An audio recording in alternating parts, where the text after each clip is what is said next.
இப்போ வந்து மற்ற யோகா ஸ்டைல்ஸை கம்பேர் பண்ணுறப்போ இது மட்டும் என்ன வேறுபாடான ஒரு பயன் இருக்குது? It's very good for getting the blood flow upward. It has a lot of anti-aging benefits because of that. Facial muscles uplift ஆகும், hair fall கம்மியாகும்.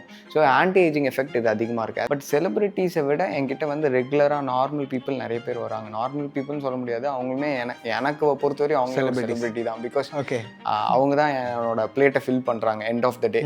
So grateful for those celebrities.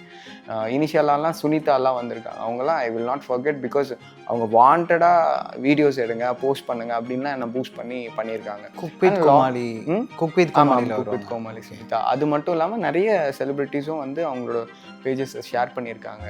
So they wanted to show this class is good and the other people wants to try அப்படின்ற விஷயத்துக்காகவும் நிறைய பேர் share பண்ணியிருக்காங்க. Kids எல்லாம் வந்து Ariel yoga பண்ணலாமா? கிட்ஸ்லாம் சூப்பராகவே கற்றுப்பாங்க. சின்ன வயசுல இருந்தே அவனை டியூன் பண்ணுறோம். ஒரு சைக்கிள்குள்ள அவனை டியூன் பண்ணி அவன் நியூரோ பிளாஸ்டிசிட்டியை கட் பண்ணுறோம். அந்த காலத்துலலாம் வந்து ஒரு சயின்டிஸ்ட் இருக்காங்க. ஒரு விஷயம் நீங்கள் சொல்கிற மாதிரி இருந்தால் ஹைப்பர் ஆக்டிவ் டிக்கெட்டில் சேர்த்துருவாங்க. நம்ம இப்போ இருக்கிறவங்களுக்கு நீங்கள் ஒரு நல்ல டயட் இல்லாட்டினாலும் இந்த ரொட்டீன் ஃபாலோ பண்ணுங்கள் சாப்பாடு விஷயத்தில் அப்படின்னா ஸ்ட்ராங்காக நீங்கள் சொல்லணும். ஸ்ட்ராங்காக நான் சொல்கிறேன், அதாவது இதெல்லாம் ஃபாலோ பண்ணுங்கள் இப்படி நல்லாயிருக்கும் அப்படிங்கிற மாதிரி ஒரு சஜஷன். இப்போது நீங்கள் அந்த காலத்துலலாம் எடுத்துக்கிட்டீங்க அப்படின்னு பார்த்தீங்கன்னா தேவையானதுக்கு மட்டும்தான், அதாவது அவங்களுக்கு என்ன தேவையோ அந்த ஆசனா மட்டும்தான் பயிற்சி பண்ணுவாங்க. இப்போ ஒருத்தங்களுக்கு கட் இஷ்யூ இருக்குன்னா அதுக்கேற்ற ஆசன பயிற்சி மட்டும்தான் பண்ணுவாங்க, வேறு எதுவும் பயிற்சி பண்ண மாட்டாங்க. அஸ் அ யோகா மாஸ்டராக உங்களை பொறுத்த வரைக்கும் ஒரு மகிழ்ச்சினா என்ன? உங்கள் மைண்டில் ஒரு ஹாப்பினஸ், எனிவே சேலரி நல்லா இருக்கணும், இல்லை என் வீட்டில் என்னோட சம்பளத்தை வச்சு ஒரு நல்ல லைஃப் இருக்கும், புரியுது, அது என்னோட சந்தோஷம், நான் என்னையவே எடுத்து விட்டுக்கோம். ஸோ அதே மாதிரி கேட்குறேன். இப்போ நீங்கள் ஒரு யோகா மாஸ்டராக நீங்கள் இதுக்கு பதில் எப்படி? யோகா மாஸ்டராக நான் சொல்லணும்னா when you are in a materialistic life you will not get that actual மகிழ்ச்சி. Okay, because as a human we will not settle for less. அப்படின்னா என்ன அர்த்தம்னா, ஒரு விஷயம் கிடைக்கிறதுக்காக போராடுறோம், கிடைச்சிட்டுன்னு வச்சுங்க சந்தோஷப்படுவீங்க, அடுத்து என்ன பண்ணணும்னு யோசிப்பீங்க, அடுத்து அதை பண்ணிடுவீங்க, சந்தோஷப்படுவீங்க, திருப்பி அடுத்து பண்ணணும், அந்த அடுத்து பண்ணுறதுக்காக அந்த டிப்ரெஷன்லேயே சுற்றி கடைசியாக அதை அச்சீவ் பண்ணி திருப்பி சந்தோஷப்பட்டுப்பீங்க. So as a human being will not settle for less. ஒரு விஷயத்த வந்து நம்ம ஓகே போதுன்ற மனம் வரவே வராது ஆஸ் எ ஹியூமன் பீயிங். நம்ம நினச்சதை நமக்கு பிடிச்ச மாதிரி பண்ணக்கூடிய சூழ்நிலை கிடைச்ச வாழ்க்கை தான் ஹாப்பினஸ். கரெக்ட். ஓகே, இப்போ வந்து இது தொட்டில் மாதிரி இருக்குது. நம்ம அந்த கிளாத் எல்லாம் பார்க்குறப்போ நம்ம நல்ல நம்ம பாடி லென்த்துக்கு நம்ம வந்து படுத்துக்கலாம். இந்த வயசில் நம்ம வந்து இந்த மாதிரி படுக்கிறப்போ நமக்கு ஒரு ஹாப்பியாக இருக்கும். ஸோ அது மாதிரிலாம் யாராவது தூங்கியிருக்காங்களா அந்த மாதிரி? ஆமாம், யூஸ்வலாக ஏரியல் யோகா கிளாஸில் வந்து சாந்தி ஆசன் எல்லாமே வந்து தொட்டில் அது உள்ள ஃபுல்லாக படுக்க வச்சு தான் கொடுப்போம். Okay, it will give you some core மெமரிஸ்ன்னு சொல்லுவோம். இப்போ அந்த குழந்தைய தொட்டிலில் போடுறோம் இல்லையா, so it will give you some ஊம்பில் இருக்கிற மாதிரி, வயிற்றுக்குள்ளே இருக்கிற மாதிரி ஒரு கான்செப்ட் தான். அதே மாதிரி தான் நம்மளுக்கு அந்த தொட்டிலில் இருக்கும்போது it will give you some core memory, you will feel very relaxed. So நீங்கள் கண்டிப்பாக சாந்தி ஆசனம் ஷவாசனம் ஏரியலில் ட்ரை பண்ணிங்கன்னா you can feel the difference. ஃபுல்லாக படுத்துட்டு இது பண்ணுறது, அதுக்கு ஆக்சுவலான ஏரியல் கிளாத் மெட்டீரியல் இருக்கணும். நிறைய ஸ்டுடியோஸில் வேறு மெட்டீரியல்ஸ் யூஸ் பண்ணுவாங்க, அது காலில் உள்ளெல்லாம் போகாது, கால் வெளில தான் இருக்கும். 4 feet தான் லென்த்தாக இருக்கணும். ஆமாம், லென்த் அட்லீஸ்ட் 7 feet இருக்கணும், அப்போ தான் உள்ளே படுக்க முடியும். இப்போ வந்து மற்ற யோகா ஸ்டைல்ஸை கம்பேர் பண்ணுறப்போ இது மட்டும் என்ன வேறுபாடான ஒரு பயன் இருக்குது? டெஃபினட்டாக வந்து யோகா ஆசனா பயிற்சியில் இல்லாத சில பெனிஃபிட்ஸ் வந்து ஏரியல் யோகாவில் இருக்குது. ஸோ அது வந்து எப்படி சொல்லலாம் அப்படின்னா, இப்போ ட்ராக்ஷன் போசஸ் ஒன்று எடுத்துக்கிட்டிங்க, ஸ்பைன் ட்ராக்ட் ஆகணும் அப்படின்னு எடுத்துக்கிட்டிங்கன்னா இப்போ நம்ம டவுன்வர்ட் டாக் சொல்லலாம். ஓகே, அதுவே இந்த ஹேமாக்ல பார்த்தீங்கன்னா லோவர் பேக் இந்த இன்வர்ஷன் எடுத்துக்கலாம், இன்வெர்டட் புத்தா எடுத்துக்கலாம். லோவர் பேக் வந்து தலைகீழ இருக்கிற போசஸ். லோவர் பேக் வந்து ஹேமாக்ல கவர் ஆகிருக்கும், அப்பர் பாடி ஃபுல்லாக கிரவுண்ட் லெவலில் இருக்கும். ஹெட் வந்து கிரவுண்டில் ரெஸ்ட் ஆகிருக்காது. வேறாஸ் ஒரு சிரசாசனமில் ஹெட்டு நல்லா ரெஸ்ட் ஆகிருக்கும். ஸோ ரெஸ்ட் ஆகிறதுனால ஸ்பைன் ஸ்ட்ரென்தன் ஆகும், ஸ்பைன் கம்ப்ரெஸும் ஆகும் அதே சமயம் சிரசாசனில். இதில் வந்து ஹெட் ரெஸ்ட் ஆகாததுனால due to gravity spine tract ஆகும் நல்லா. ஸோ ஸ்பைன் ட்ராக்ஷன் நடக்கிறதுனால ஸ்பைனுக்கு ரொம்ப நல்லது. ப்ளஸ் அதுவும் ட்ராக்ஷனும் நடக்குது, அதுவும் இல்லாமல் if you have any sacralisation issue, degenerative disc dryness, sacralisation disc fuse ஆகிருக்கிறது, அது எல்லாமே இது வந்து க்யூர் பண்ணி கொடுக்கும். It is very good for getting the blood flow அப்வர்டாக. It has lot of anti ageing benefits because of that. That facial muscles uplift ஆகும், hair fall கம்மியாகும். ஸோ ஆன்டி ஏஜிங் எஃபெக்ட் இது அதிகமாக இருக்குது. ஆஸ் ஆஃப் யோகாவில் கூட இந்த இன்வர்ஷனுக்கான benefits வந்து கரெக்டாக இல்லை. அதனால் இதை நான் வந்து யூனிக்காக சொல்லுவேன். இந்த ஒரு போஸ் வந்து இன்னும் நல்ல பெனிஃபிட்ஸ் அதிகம் compared to any asana practice you do. Anti ageing, face glow அப்படின்னு சொன்னோன்னா நமக்கு அதை மட்டும் சொல்லிட்டா போதுமே அப்படின்னு. ஃபேஸ் செலிப்ரிட்டிஸ் தான் நம்ம மைண்டுக்கு வருவாங்க டக்குன்னு. ஏன்னா அவங்க அதுக்கு ரொம்ப முக்கியத்துவம் கொடுப்பாங்க. ரொம்ப ஏஜ் ஆனாலும் நம்ம யங்காக தெரியணும் அப்படின்னு. நீங்கள் நிறைய செலிப்ரிட்டிஸ்க்கெலாம் டீச் பண்ணியிருக்கீங்க. அந்த மாதிரி அது சம்மந்தப்பட்ட ஏதாவது நல்ல தருணங்கள் ஏதாவது ஷேர் பண்ண முடியுமா? ஸோ எனி செலிப்ரிட்டிஸ் உங்களுக்கு டக்குன்னு ஏரியல்னோன்னா அவங்க ஞாபகம் வர மாதிரி, இல்லை அவங்க நிறைய விஷயம் உங்கள்கிட்ட இன்ட்ராக்ட் பண்ணியிருப்பாங்க யோகா சம்மந்தப்பட்டு. ஓகே. ஸோ ஆக்சுவலாக செலிப்ரிட்டிஸ்ன்னு ஸ்டாண்ட் அவுட் பண்ணுறது எதனாலனா மக்களுக்கு நிறைய பேருக்கு தெரிஞ்சிருக்கிறதுனால ஸ்டாண்ட் அவுட்டாக இருக்காங்க. பட் செலிப்ரிட்டிஸை விட என்கிட்ட வந்து ரெகுலராக நார்மல் பீப்புள் நிறைய பேர் வராங்க. நார்மல் பீப்புள்னு சொல்ல முடியாது, அவங்களுமே எனக்கு பொறுத்தவரையும் அவங்க செலிப்ரிட்டி தான். பிகாஸ் ஓகே அவங்க தான் என்னோட பிளேட்டை ஃபில் பண்ணுறாங்க end of the day. So அதனால் அவங்கக்கிட்ட நிறைய பேர்கிட்ட வந்து எனக்கு நிறைய குட் மெமரிஸ் இருக்குது. Because they are the core people for this institute. இங்கே வராங்க, இன்வர்ஷன்ஸ் ட்ரை பண்ணுறவங்க எல்லாருமே தான். செலிப்ரிட்டிஸ் ஆட் ஆனாக பண்ணுறாங்கன்னா because of this anti ageing benefits தான். But here in our institute we don't give any free celebrity sessions. all the celebrities who come இங்கே வரவங்க எல்லாமே பே பண்ணி தான் வராங்க. ஸோ இப்போ அவங்க வந்து அப்படி வந்தாலும் கூட நிறைய பேர் வந்து அதையும் மீறி எங்களோட ஸ்டூடியோவை வந்து வெளியே காட்டுறதுக்கு போடுவாங்க. அவங்களோட ஸ்டோரிஸை ஷேர் பண்ணுறதா இருக்கட்டும், அவங்க ரீலை கொலாபரேட் பண்ணுறதா இருக்கட்டும், இது எல்லாமே வந்து the respect which they have in me and the institute and the training they do here. So அது வந்து எனக்கு ரொம்ப பிரமிப்பாக இருக்கும். இவங்க நினச்சா அதுக்கு ஒரு சார்ஜ் பண்ணலாம், அதுக்கு நம்மளுக்கு ப்ரொமோட் பண்ணணும்னு அவசியமே கிடையாது. ஆனாலும் இவங்க ஒரு டைம் அண்ட் எஃபர்ட் எடுத்து என்னை வந்து வெளியில் காட்டணுன்ற ட்ரை பண்ணி ப்ரொமோட்லாம் பண்ணுறாங்களேன்னு சொல்லும் போது, even though they pay the fees and come and they do all these things in போது, I'm so grateful for those celebrities. இனிஷியலாலாம் சுனிதாலாம் வந்திருக்காங்க. அவங்களாம் I will not forget because அவங்க வாண்டடாக வீடியோஸ் எடுங்க, போஸ்ட் பண்ணுங்க அப்படின்லாம் என்னை பூஸ்ட் பண்ணியிருக்காங்க. Cook with Comali Sunitha. அது மட்டும் இல்லாமல் நிறைய செலிப்ரிட்டிஸும் வந்து அவங்களோட பேஜஸ் ஷேர் பண்ணியிருக்காங்க. So they wanted to show this class is good and the other people wants to try அப்படின்ற விஷயத்துக்காகவும் நிறைய பேர் ஷேர் பண்ணியிருக்காங்க. I am so grateful for those good hearted people who wanted to share the world that we exist. Okay. Kids எல்லாம் வந்து Ariel yoga பண்ணலாமா? கிட்ஸ்லாம் சூப்பராகவே கற்றுப்பாங்க. ஸோ கிட்ஸ் எல்லாம் டப்புன்னு கற்றுப்பாங்க. ஸோ ஒரு சின்ன மேட்டர் சொல்கிறேன் பாருங்க. ஸோ எவ்ரிபடி ஹேஸ் திஸ் நியூரோபிளாஸ்டிசிட்டின்னு ஒரு விஷயம் இருக்குது.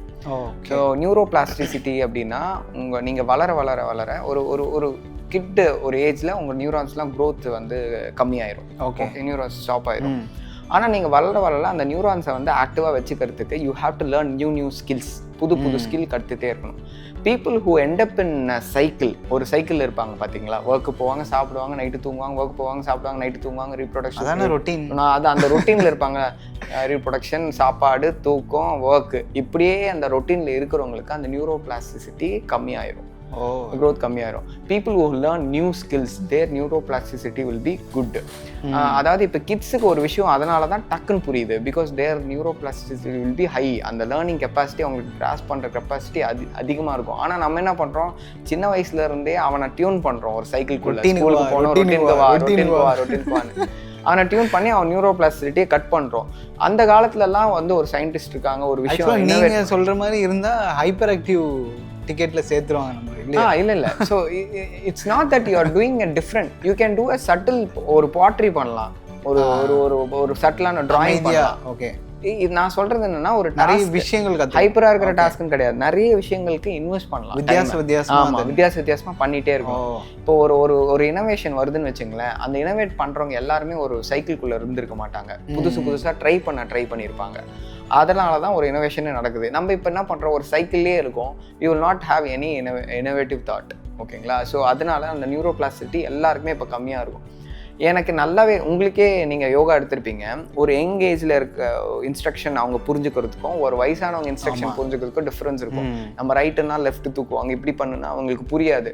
ஏன்னா நியூரோ பிளாஸ்டிசிட்டி கொஞ்சம் வீக்காக இருக்கும், புரியுதுங்களா? ஸோ ஆசனா பயிற்சி பண்ணவே உங்களோட பிரெயின் வந்து it activates your cerebrum, okay, back side of your brain, because physical activity is responsible for the back side of the brain. அது உங்களோட நியூரோ பிளாஸ்டிசிட்டியை இம்ப்ரூவ் பண்ணும். ஆசனா பயிற்சி மட்டும் இல்லை, எனி நியூ ஸ்கில், ஏதாவது புது ஸ்கில் கற்றுட்டே இருக்கணும். ஏரியலோ ஏதோ ஒரு புது ஃபிட்னஸ் திங்கோ இல்லை ஏதோ ஒன்று நீங்கள் கற்றுட்டே இருக்கும் போது உங்கள் நியூரோ பிளாஸ்டிசிட்டி நல்லாயிருக்கும். ஓகே, ஆஸ் கிட் குழந்தைங்க மாதிரி நம்ம பிரெயின் வந்து ஃப்ரெஷ்ஷாக இருக்கும்னு சொல்ல வரேன். ஓகே, இப்போது நம்ம டயட்லாம் நீங்கள் அதிகமாக ஃபாலோ பண்ணி நிறைய ரிசல்ட் பார்த்துருக்கீங்க. ஓகே, ஸோ இப்போ இருக்கிறவங்களுக்கு நீங்கள் ஒரு நல்ல டயட் இல்லாட்டினாலும் இந்த ரொட்டீன் ஃபாலோ பண்ணுங்கள் சாப்பாடு விஷயத்தில் அப்படின்னா ஸ்ட்ராங்காக நீங்கள் சொல்லணும். ஸ்ட்ராங்காக நான் அதாவது இதெல்லாம் ஃபாலோ பண்ணுங்கள் இப்படி நல்லாயிருக்கும் அப்படிங்கிற மாதிரி ஒரு சஜஷன். ஸோ என்ன இப்போ பார்த்துட்டிங்கன்னா ஒரு ஏஜ் கேட்டகரி இப்போ வரும் ஜென்ரலைஸ்டாக பண்ண முடியாது. இப்போ ஏன்னா ஒவ்வொருத்தருக்கும் ஒரு இஷ்யூ இருக்கும். ஸோ ஒவ்வொருத்தருக்கு ஒரு இஷ்யூ இருக்கும். பேசிக்காக நம்மளுக்கு ஒரு நாளைக்கு என்ன தேவைப்படுது, ஒரு எனர்ஜி தேவைப்படுது, ஒரு புத்துணர்வு தேவைப்படுது. அப்போது அதை கரெக்ட் பண்ணுற மாதிரி ஃபுட்ஸ், ஃபார் எக்ஸாம்பிள் உங்கள் விட்டமின் டி, B12 இது ரெண்டும் உங்கள் ஃபுட்டில் பேலன்ஸ்டாக இருக்கான்னு பார்த்துக்குங்க. ஓகேங்களா? உங்களுக்கு மசில் க்ரோத் தான் எய்மா, இல்லை ஓவர் த 30s இருக்கீங்க, 40s மேலே இருக்கீங்க, especially for women focus on calcium. So especially for men over 30s 40s இருக்கீங்கன்னா உங்களோட மசில் மாஸ் கம்மியாகும், ஃபோக்கஸ் ஆன் ப்ரோட்டீன். ஸோ இந்த மாதிரி உங்களோட பிரச்சனைக்கு ஏற்ற மாதிரி நீங்கள் ஃபுட்டை ஃபோக்கஸ் பண்ணி சாப்பிட்டீங்க அப்படின்னா இட் இஸ் பெட்டர். எல்லாம் வெரைட்டி ஆஃப் காய்கறி எடுத்துக்கணும். Make sure your gut is filled with lot of microbiomes. Microbiomes வந்து வெறும் உங்களுக்கு ப்ரோபயோட்டிக்ஸ்லேருந்து மட்டும் கிடைக்கிறது இல்லை. ஸோ இட் இஸ் லைக் மைக்ரோபயோட்டான்னு சொல்லுவோம். You will have all the fibre rich ஃபுட்லாம் எடுக்கும் போதே உங்கள் வயிற்றில் கட்டு வந்து நல்லா வச்சுக்க முடியும். So make sure your gut is always have some probiotic in it. அது டேமேஜ் பண்ணுற மாதிரி அந்த ஆன்டிபயோட்டிக்கை எடுக்காதீங்க. எடுத்தாலுமே திருப்பி again fill it up with probiotic and prebiotic. இதெல்லாம் பண்ணும்போது உங்களோட ஹெல்த் வந்து நல்லாவே இருக்கும். ஓகே, எனிவே நம்ம வந்து டாக்டராக இல்லாட்டினாலும் டயட்டீஷியனாக இல்லாட்டினாலும் நீங்கள் உங்கள் அனுபவத்தில் இதை சொல்லியிருக்கீங்க. ஆமாம், கண்டிப்பாக. ஓகே, இதை நம்ம ரெகுலராக ஃபாலோ பண்ணுறப்போ நம்ம பாடிக்கு போதுமான அளவு சக்திகள் இருக்கும். ஆமாம். ஓகே, இப்போ நம்ம மெடிடேஷன் பண்ணுறோம், பிராணாயாமம் பண்ணுறோம், ஆசனாஸ் பண்ணுறோம். இது வந்து அதிகமாக பாடியில் வந்து ஒரு ஹீட் ஜென்ரேட் பண்ணி இப்போ நிறைய பேருக்கு ஆட்டோ இம்யூன் டிஸார்டர் வருது. அதாவது ரொம்ப அதிகமாக யோகா பண்ணுறதுனால சில விஷயங்கள் அது சந்திக்கிற மாதிரி ஆகுது. ஸோ அதை எப்படி நம்ம ஃபேஸ் பண்ணலாம்? இப்போது நீங்கள் அந்த காலத்துலலாம் எடுத்துக்கிட்டீங்க அப்படின்னு பார்த்தீங்கன்னா தேவையானதுக்கு மட்டும்தான், அதாவது அவங்களுக்கு என்ன தேவையோ அந்த ஆசனா மட்டும்தான் பயிற்சி பண்ணுவாங்க. இப்போ ஒருத்தங்களுக்கு கட் இஷ்யூ இருக்குன்னா அதுக்கேற்ற ஆசனா பயிற்சி மட்டும்தான் பண்ணுவாங்க, வேறு எதுவும் பயிற்சி பண்ண மாட்டாங்க. ஸோ இது வந்து ஒரு ப்ராக்டிஸாக இப்போ நீங்கள் ஆசனா ஆண்டியப்பன் ஐயாவோட பழைய கிளாஸ்லாம் நீங்கள் அவர்கிட்ட அவரே நிறைய இன்டர்வியூவில் சொல்லியிருப்பாங்க. ஒருத்தங்களுக்கு ஒரு இஷ்யூவோடு வராங்க அப்படின்னா அந்த இஷ்யூக்கு என்னென்னவோ அந்த ஆசனம் அதை மட்டும் சொல்லி கொடுப்பாங்க. ஆமாம், இப்போ தான் வந்து ஒரு மாதிரி ஜென்ரலைஸ்டாக மாறிடுச்சு. எல்லாமே பண்ணலாம்னு ஆகிப்போச்சு. இப்போ ஒருத்தங்களுக்கு ஒரு இஷ்யூ இருக்குது, ஹை பிபி இருக்குது அப்படின்னா அவங்களுக்கு போய் நம்ம பஸ்திரிகா பிராணாயாமம் கொடுக்கக்கூடாது. ஆனால் இப்போ ரெகுலர் கிளாஸில் எல்லாருமே பண்ணுறாங்க. ஸோ அப்போ கண்டிப்பாக கண்டிஷன் அக்ரிவேட் தான் ஆகும். உங்களுக்கு உங்கள் பாடியை கூல் டவுன் பண்ணணும், சீத்துக்காரி பிராணாயாமம் பண்ணணும், பாடியை உஷ்ணத்தை ஏற்றணுமா பஸ்திரிகா பண்ணுங்கள், கபால்பதி பண்ணுங்கள். ஸோ இது வந்து நம்மளுக்கு டிஃப்ரென்ஸ் தெரிஞ்சால் அதுக்கேற்ற மாதிரி டீச் பண்ணலாம். ஸோ இப்போது கிளாஸ் வந்து குரூப் கிளாஸ் ஆயிடுச்சு, ஜென்ரலைஸ்டாக ஆயிடுச்சுங்கிறதுனால தான் இந்த மாதிரி பிரச்சனை சில பேருக்கு வருது. பட் அவங்க கண்டிஷன் ஆல்ரெடி அவங்களுக்கு சர்டன் கண்டிஷன் இருக்குது, அவங்களுக்கு என்ன பிரச்சனையோ அதை வந்து அவங்களோட இன்ஸ்ட்ரக்டர்கிட்டயோ அவங்களோட டீச்சர்கிட்டயோ சொல்லிட்டாங்க அப்படின்னா அதுக்கேற்ற மாதிரி அவங்களும் மாடிஃபிகேஷன் கொடுக்குறதுக்கு ரெடியாக தான் இருக்காங்க. நிறைய பேர் வெளியில் சொல்கிறதே கிடையாது.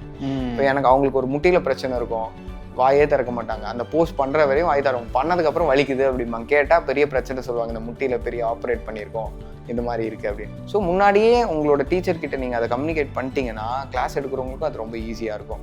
ஸோ அதனால் யோகாவுக்கு ஒரு கெட்ட பேர் வராது, இது பண்ணி தான் எனக்கு அதனால் ஆச்சு அப்படின்ற கெட்ட பேர் வராது. ஓகே, ஆஸ் அ யோகா மாஸ்டராக உங்களை பொறுத்த வரைக்கும் ஒரு மகிழ்ச்சினா என்ன? உங்கள் மைண்டில் ஒரு ஹாப்பினஸ் மகிழ்ச்சி அப்படின்னா வித்தவுட் டூயிங், அதாவது ஏதாவது ஒன்று பண்ணுறோம், அதில் அக்கம்ப்ளிஷ்மெண்ட் கிடைக்குது, ஹாப்பியாக இருக்கீங்க, தட் இஸ் டோபமைன். இல்லை ஒரு விஷயத்தை கம்ப்ளீட் பண்ணிவிட்டு உங்களுக்கு அதில் ஒரு சக்ஸஸ் வருது, அதுவுமே ஹாப்பினஸ் கொடுக்கும். சக்ஸஸ் வருது பெரிய விஷயம்.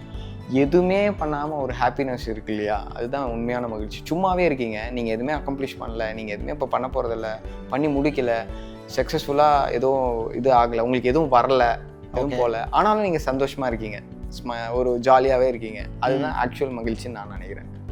ஓகே, அது வந்து நம்ம யோகாவில் கிடைக்குதா? என்ன சொல்ல வரீங்க? யோகாவில் கிடைக்குதா அப்படின்னா உங்கள் லைஃப் ஸ்டைலில் கொஞ்சம் சில மாற்றங்கள் பொறுத்த வரைக்கும் நான் எப்படி கேட்குறேன்னா, இப்போ நான் ஒரு டீச்சராக ஒர்க் பண்ணுறேன்னு வச்சுக்கோங்க. எனிவே சேலரி நல்லா இருக்கணும், இல்லை என் வீட்டில் என்னோட சம்பளத்தை வச்சு ஒரு நல்ல லைஃப் இருக்கணும், புரியுது, அது என்னோட சந்தோஷம், நான் என்னையவே எடுத்து விட்டுக்கோம். ஸோ அதே மாதிரி கேட்குறேன், இப்போ நீங்கள் ஒரு யோகா மாஸ்டராக நீங்கள் இதுக்கு பதில் எப்படி? யோகா மாஸ்டராக நான் சொல்லணும்னா, when you are in a materialistic life you will not get that actual மகிழ்ச்சி.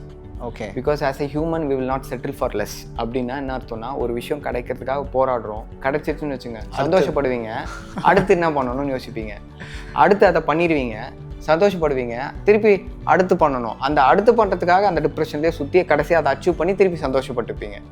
So as a human being will not settle for less. ஒரு விஷயத்த வந்து நம்ம ஓகே போதுன்ற மனம் வரவே வராது ஆஸ் எ ஹியூமன் பீயிங்.